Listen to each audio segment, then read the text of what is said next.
পারছি না, হাঁপিয়ে গেছি। এই সবাই এদিকে এসো, দেখো কুকুরটা কি মিষ্টি। এ তো মনে হচ্ছে কারোর বাড়ির পোষা কুকুর। হ্যাঁ, গলায় বেল্ট পরানো আছে। খুব যত্নে থাকে, দেখলেই বোঝা যাচ্ছে। একদম পরিষ্কার পরিচ্ছন্ন, পায়ের নখগুলো পর্যন্ত কাটা। কিন্তু ও এখানে কি করছে? ওর বাড়ির লোক কোথায়? এখানে তো কাউকে দেখছি না। মনে হয় বাড়ির দরজা খোলা পেয়ে বেরিয়ে এসেছে। আমার মনে হয় ও তোকে কোথাও নিয়ে যেতে চাইছে। যেদিকে ও টানছে সেই দিকেই চল তো।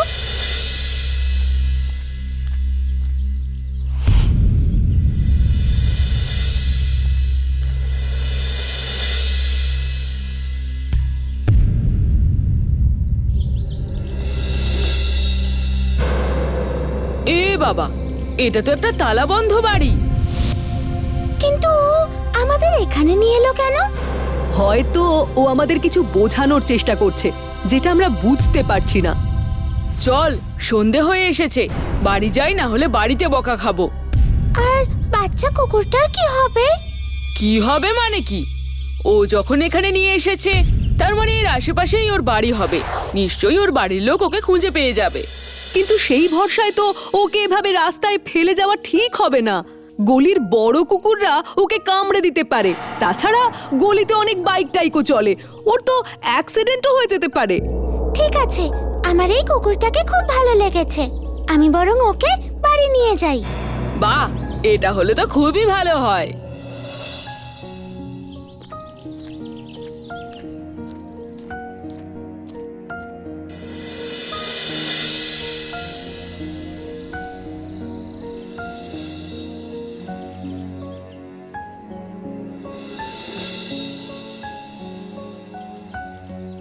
কি ব্যাপার তিন্নি, তোকে এত চিন্তিত দেখাচ্ছে কেন?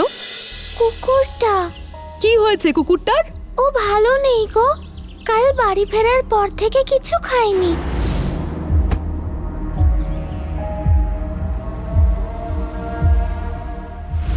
অনেক চেষ্টা করেছি, কিন্তু তাও কিছু খায়নি। সারাক্ষণ বাইরে যাবার চেষ্টা করছে। আজ সকালে উঠে দেখি ওর চোখ থেকে জল গড়িয়ে পড়ছে। বাচ্চাটা খুব কষ্ট পাচ্ছে মনে হয়। ওর বাড়ির লোকের কাছে যেতে চাইছে। কিন্তু ওর বাড়ির লোককে আমরা পাবো কোথায়? আমার মাথায় একটা আইডিয়া আছে। ওইটুকু একটা ছোট্ট কুকুর খুব বেশি দূর থেকে এসেছে বলে তো মনে হয় না। তাই যদি আমরা কুকুরটার ছবি প্রিন্ট করিয়ে দেওয়ালে দেওয়ালে লাগিয়ে দিই, তাহলে আশা করি কেউ না কেউ ওকে চিনতে পারবে। হয়তো সেই সূত্রে আমরা ওর বাড়ির লোককে খুঁজে পেয়ে যাব। হ্যাঁ, এটা খুব ভালো আইডিয়া। এটা করা যেতেই পারে।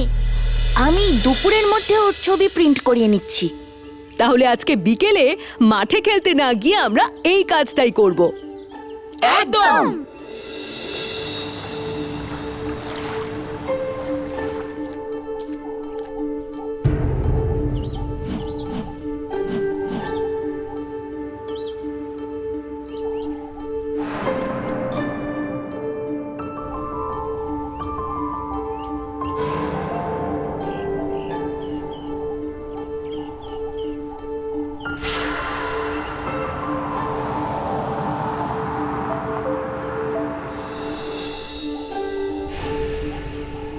পোস্টার লাগানোর পরেও 2 দিন কেটে গেল, কিন্তু কুকুরটার বাড়ির লোককে খুঁজে পাওয়া গেল না। এভাবে চলতে থাকলে তো বাচ্চাটা অসুস্থ হয়ে যাবে। হ্যাঁ, কি করা যায় সেটাই বুঝতে পারছি না। কুকুরটা যেখানে আমাদের নিয়ে গেছিল সেখানে চল তো একবার। আমার মনে হয় সেখান থেকেই কোনো সূত্র পাওয়া যাবে। চল তাহলে।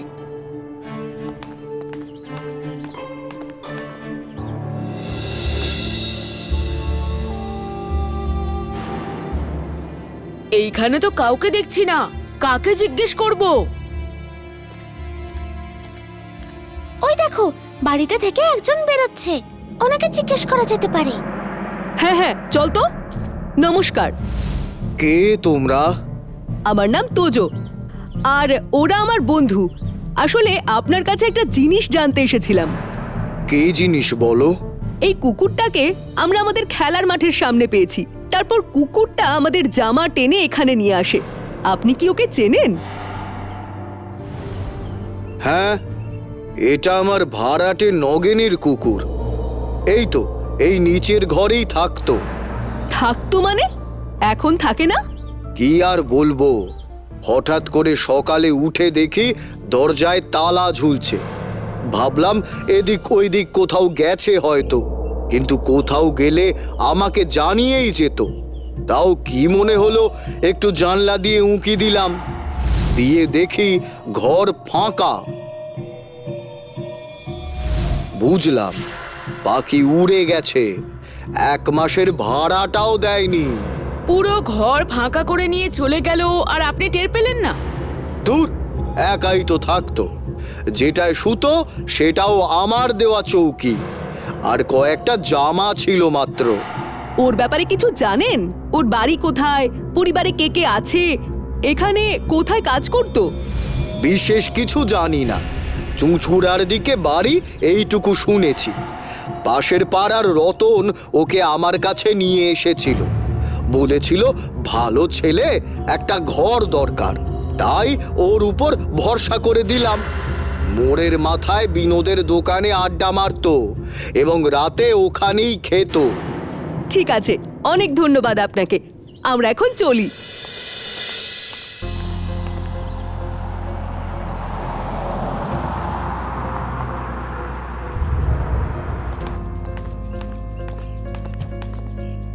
এখানে বিনোদ কে আছে? এই যে আমি বিনোদ। কি চাই? বিনোদদা, একটা খবর চাই। খবর? কি খবর? নগেনদা উধাও।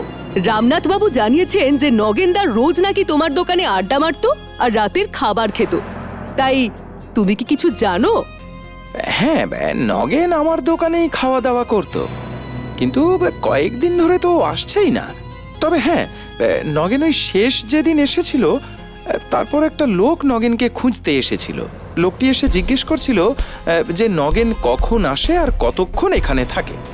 লোকটা কে তুমি জানতে চাওনি? হ্যাঁ, জিজ্ঞেস করেছিলাম, কিন্তু সে তেমন কিছু বলল না। তবে লোকটাকে খুব সুবিধের বলে আমার মনে হয়নি। লম্বা চওড়া চেহারা, কালো, হ্যাঁ মোটা একটা গোঁফ আছে, আর মাথায় একটা কাটা দাগ, কেমন একটা ডাকাতের মতো দেখতে। ঠিক আছে, অনেক ধন্যবাদ বিনোদদা। প্রয়োজন হলে আমরা আবার আসবো। এখন চলি।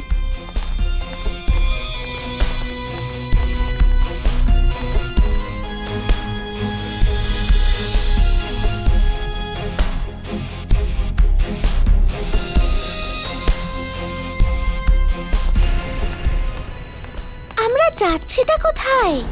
রামনাথবাবু বলেছিলেন, মনে আছে, নগেনদাকে ওনার বাড়িতে ভাড়া দিয়েছিলেন রতনের কথায়। বাবাকে জিজ্ঞাসা করে জানতে পেরেছি রতনের পুরো নাম রতন হালদার। পুরনো বাড়ি কিংবা জমি কেনাবেচার কাজ করে, এই পাড়াতেই থাকে। খোঁজ নিতে হবে।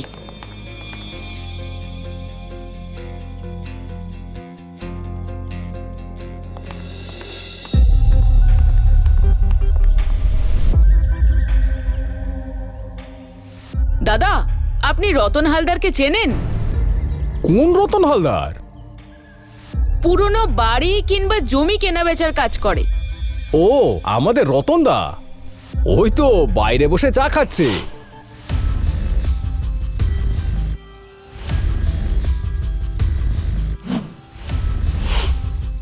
আপনার নাম কি রতন হালদার? হ্যাঁ, কেন? আপনি নগেনদাকে চেনেন? হ্যাঁ চিনি, কিন্তু তোমরা কারা? আমরা নগেনদাকে খুঁজছি। ও যে বাড়িতে ভাড়া থাকতো সেখানে নেই। নেই মানে? আবার কি করলো? ওই বাড়ির মালিক রামনাথ বাবুর বাড়ির ভাড়া না দিয়ে পালিয়েছে। আপনি জানেন ও কোথায় আছে? না, আমি কি করে জানবো? আপনি নগেনদার ব্যাপারে যা যা জানেন সবটা বলুন, না হলে বাধ্য হয়ে আমাদের পুলিশের সাহায্য নিতে হবে। নগেনকে আমি অনেক বছর ধরে চিনি। ও আমার পাশের গ্রামের ছেলে। ওর যখন কাজের দরকার ছিল তখন ওর জন্য একটা কাজের ব্যবস্থাও করে দিয়েছিলাম, গঙ্গাধরপুরের একটা এটিএম এর সিকিউরিটি গার্ডের। কিন্তু তারপর ও যা করলো। কি করলো? ও ডিউটি করাকালীন এটিএম এ দুঃসাহসিক চুরি হয়। প্রায় 5 লাখ টাকা নিয়ে দুষ্কৃতীরা পালিয়ে যায়। পুলিশের সন্দেহ হয় নগেন সেই কাজের সাথে যুক্ত ছিল। পুলিশের জেরার মুখে নগেন সত্যি স্বীকার করে নেয়। তারপর নগেন পুলিশের সাক্ষী হয়ে যায়, আর নগেনের শাস্তি অনেক কমে যায়। ওর মোটে 6 মাসের জেল হয়, বাকিদের 2 বছর মতন। জেল থেকে ছাড়া পাওয়ার পর নগেন আবার আমার সাথে দেখা করে, স্বীকার করে যে হ্যাঁ ওর ভুল হয়ে গেছিল। তারপর ও একটা জুট মিলে চাকরি পায়, তাই ওর থাকার জন্য রামনাথ বাবুকে বলে একটা ঘরের ব্যবস্থা করে দিই। ব্যাস এইটুকুই জানি, এর বেশি আমি কিছু জানি না। নগেনদার বাড়ি কোথায়? চুঁচুড়ায়, বাড়িতে মা আর বোন আছে। ঠিক আছে, আমরা এখন চলি।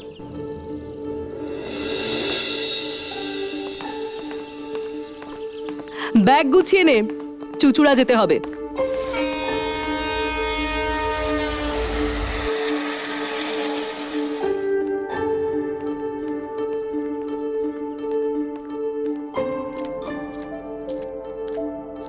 দাদা, এখানে নগেনদার বাড়ি কোনটা? এই সোজা রাস্তা ধরে চলে যান, বাঁদিকে ঘুরে দ্বিতীয় বাড়িটা। আচ্ছা, ধন্যবাদ।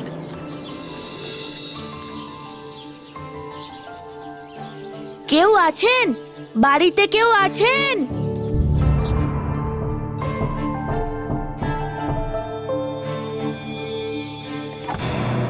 কে তোমরা? নগেনদা এখানে এসেছে? কই না তো। কোথায় আমার দাদা? কে এসেছে রে মা? দেখো না মা, দাদাকে কারা যেন খুঁজতে এসেছে। কারা তোমরা?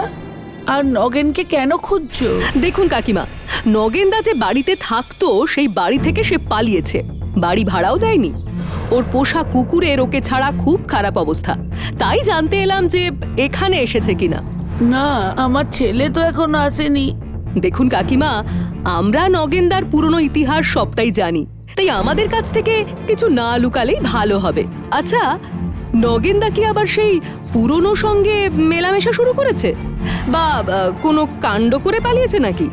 না না, আমার ছেলে ওসব ছেড়ে দিয়েছে, ও কিচ্ছু করেনি। তবে তবে কি? ওই দলের একজন জেল থেকে ছাড়া পেয়েছে। 15 দিন আগে আমাদের বাড়ি এসে শাসিয়ে গেছে। বলেছে যেদিন নগেনকে পাবে সেদিন ওকে মেরে ফেলবে। কিরকম দেখতে ওই লোকটাকে? ডাকাতের মতন লম্বা চওড়া কালো রঙের মোটা গোঁফ। ঠিক আছে, আমরা নগেনদাকে খোঁজার চেষ্টা করছি। যদি কোনো খবর পাই আমরা অবশ্যই আপনাদের জানাবো।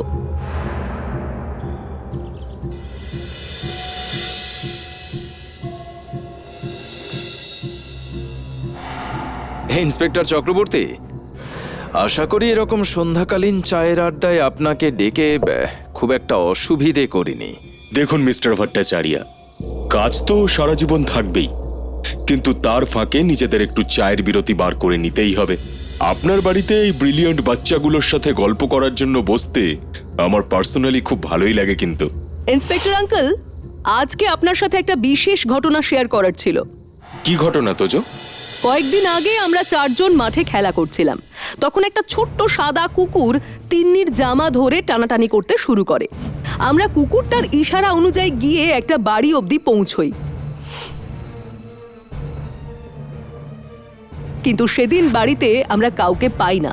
কুকুরটা খুবই ছোট, আর ওরকম গাড়ি ঘোড়া রাস্তায় ওকে ছেড়ে আসাটা উচিত হবে না বলে তিন্নি কুকুরটাকে নিজের সাথে বাড়ি নিয়ে যায়।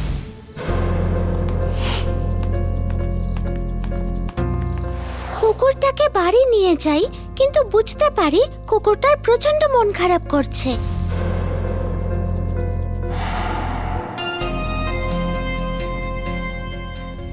ও খাওয়া বন্ধ করে দেয়।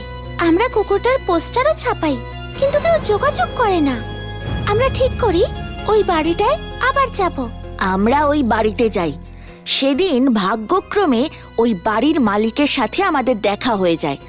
তার থেকে জানতে পারি ওই বাচ্চা কুকুরটা নগেন নামে একজনের। নগেনদা ওই বাড়ির একতলায় ভাড়া থাকতো। রতন নামক একজন দালাল নগেনকে নিয়ে ওনার কাছে এসেছিল। নগেন অবিবাহিত, একাই থাকতো, কিন্তু হঠাৎ একদিন রাতারাতি নগেন নিজের জিনিসপত্র গুটিয়ে কাউকে কিছু না বলে বাড়ি ছেড়ে চলে যায়। কুকুরটাকে রাস্তায় ছেড়ে দেয়। কুকুরটার মুখের দিকে তাকিয়ে আমরা রতনদার খোঁজ করি। একটা চায়ের দোকানে রতনদার সাথে দেখাও হয়। ওর থেকে আমরা নগেনের সম্পর্কে এমন কিছু জানতে পারি যেটা শুনে আমাদের পায়ের তলার মাটি নড়ে যায়। গল্পটা তো বেশ জমে উঠেছে। তারপর? রতনদা জানায় নগেনদা ওর গ্রামের ছেলে, চুচুড়ায় গ্রামের দিকে ওদের বড় হয়ে ওঠা। নগেনদার পরিবারের আর্থিক অবস্থা খুব খারাপ ছিল, তাই রতনদা গঙ্গাধরপুরে একটা এটিএম এর সিকিউরিটি গার্ডের কাজে ওকে নিযুক্ত করে। কিন্তু তার কয়েক মাসের মধ্যেই সেই এটিএম এ দুঃসাহসিক চুরি হয়। প্রায় 5 লাখ টাকা নিয়ে দুষ্কৃতীরা পালিয়ে যায়। পুলিশের সন্দেহ হয় নগেনদা সেই কাজের সাথে যুক্ত ছিল। পুলিশের চাপে পড়ে নগেনদা সব সত্যি স্বীকার করে জানায় কিভাবে এটিএম এ চুরি করেছিল।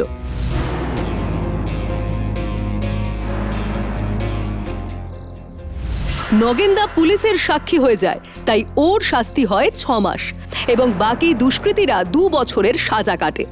আমরা চুচুড়ার সেই প্রত্যন্ত গ্রামে নগেনের বাড়ি গিয়েছিলাম। সেখানে গিয়ে ওর মায়ের থেকে আরও একটা আশ্চর্যজনক ঘটনা জানতে পারি। যা বুঝতে পারছি এই গল্পের পরতে পরতে রহস্য লুকিয়ে আছে। নগেনদার মা জানায় নগেনদা কোথায় আছে ওদের কাছে কোনো খবর নেই, কিন্তু ওই দুষ্কৃতী দলের একজন কিছুদিন আগে ওদের বাড়ি গিয়েছিল। সে শাসিয়ে এসেছে জেল থেকে বেরোনোর পর এবার নগেনদাকে সে ছাড়বে না। জেল থেকে ছাড়া পাওয়ার পর রতনদার সাথে নগেনদার আবার দেখা হয়। নগেনদা তখন একটা জুট মিলে কাজ করছিল।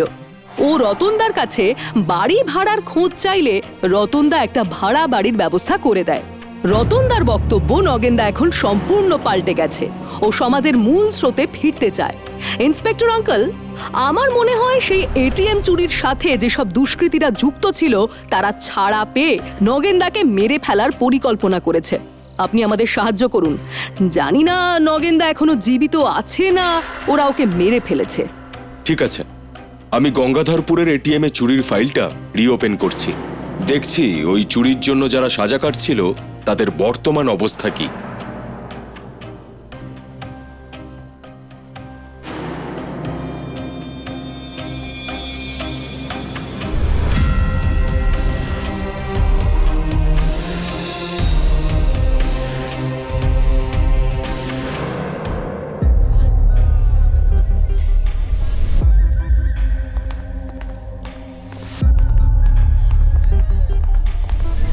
নগেনের বাড়ির সামনে দেখছি ঝাঁ চকচকে একটা মেলা বসেছে। এইসব মেলায় গ্রামের দূর দূরান্ত থেকে লোকজন আসে। এটা এদের কাছে একটা বিরাট উৎসব, বুঝলে? এই ভালো করে দেখ, ওই শাড়ি পরা দুজন যারা জিলিপি খাচ্ছে তারা নগেনদার মা আর বোন না? হ্যাঁ তাই তো, ওরাই তো। বাড়ির একমাত্র ছেলের কোনো খোঁজ খবর নেই। বাড়ি এসে দুষ্কৃতীরা নগেনদাকে প্রাণে মেরে ফেলার হুমকি দিয়ে গেছে। এরপরেও তার মা এবং বোন মেলায় ঘুরতে আসে কিভাবে? এদের কি নগেনদার জন্য একটুও চিন্তা হচ্ছে না? এ তো মনে হচ্ছে মায়ের থেকে মাসির দরদ বেশি। মা বোনের কোনো চিন্তা নেই, আর আমরা নগেনদাকে খুঁজে খুঁজে দিন রাত এক করে ফেলছি। এইসব প্রশ্নের উত্তর নগেনের মা আর বোন দেবে। তোমাদের সামনে হয়তো উত্তর দেয়নি, কিন্তু পুলিশের বন্দুকের সামনে আচ্ছা আচ্ছা লোক সত্যি স্বীকার করতে বাধ্য হয়। চলো সবাই।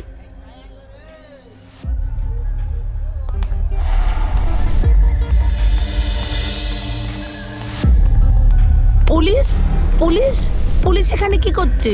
আমরা তো কিচ্ছু করিনি। বাড়ির একমাত্র ছেলে নগেন মিসিং, তার উপর তাকে মেরে ফেলার হুমকি দেওয়া হচ্ছে, অথচ আপনারা নিশ্চিন্তে এখানে মেলায় ঘুরছেন আর জিলিপি খাচ্ছেন। নগেনদা কোথায় আছে বলুন? আমাদের কাছে দাদার কোনো খোঁজ নেই। আমরা তো সব সত্যিটা আগেই বলেছি। সোজা আঙুলে ঘি না উঠলে আঙুলটা কিন্তু বাঁকাতে হয়। পুলিশকে আঙুল বাঁকাতে বাধ্য করবেন না, তাহলে কিন্তু আপনাদের স্থান হবে থানায়। থানা? না না, আমাদের কেন জেলে পাঠাবেন? আমরা তো কিচ্ছু করিনি। উল্টে আমার ছেলে নগেনকে যারা হুমকি দিয়েছে তাদের ধরার ব্যবস্থা করুন না। আপনার ছেলেকে যে মেরে ফেলার হুমকি দিচ্ছিল সে ইতিমধ্যেই জেলের গড়াদের পিছনে আছে।